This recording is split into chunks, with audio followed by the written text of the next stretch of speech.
counterbalance. I'm not a natural activist. I don't go to protests or join advocacy groups. Yet in the last several years, holding the line on a range of issues has achieved a sense of urgency in standing up to the illiberalism that has gripped so many Western institutions during the last decade.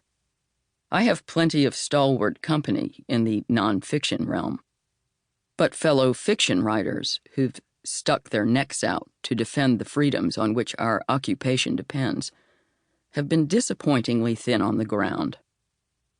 American by birth, I've lived the majority of my adult life in the United Kingdom, so numerous pieces here were written for British publications. I've regularized the spelling, American, but I've retained any number of British expressions and locutions. In future, in hospital. As over the years they become my expressions and locutions. The topics these essays address should be broadly germane to readers in both countries.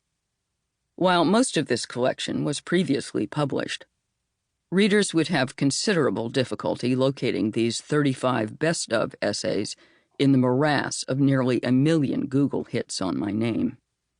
I've clawed through the crammed closet of my hard drive, so you don't have to. Part 1. The Private Sector. Women of Letters talk for Ubud Readers and Writers Festival. Indonesia, 2013.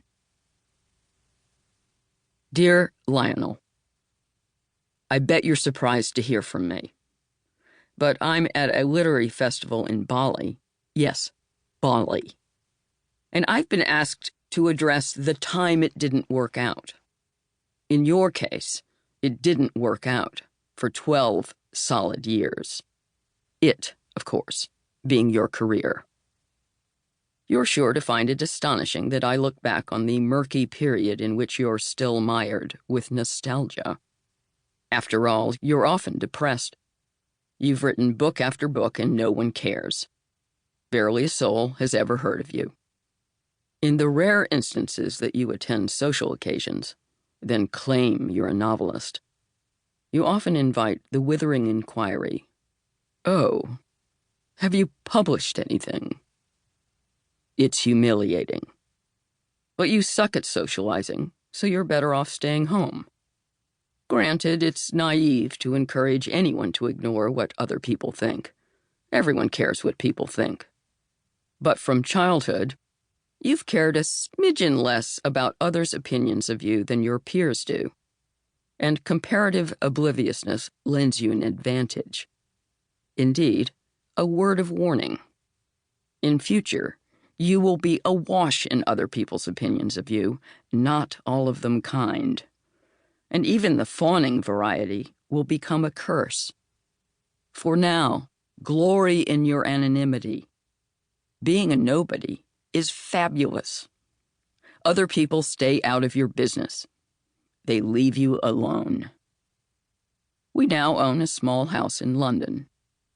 By contrast, for most of our personal dark ages, you've been ensconced in the attic of a grand but disheveled Victorian manor in Northern Ireland. The Belfast flat is funky, furnished with motley cast-offs from Oxfam, with slanted ceilings and lousy little gas room heaters that give off a funny smell.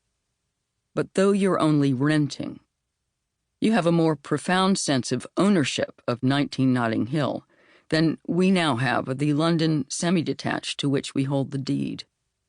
Your garret on Notting Hill is a weird nest in a weird city, but you have fully possessed both house and town.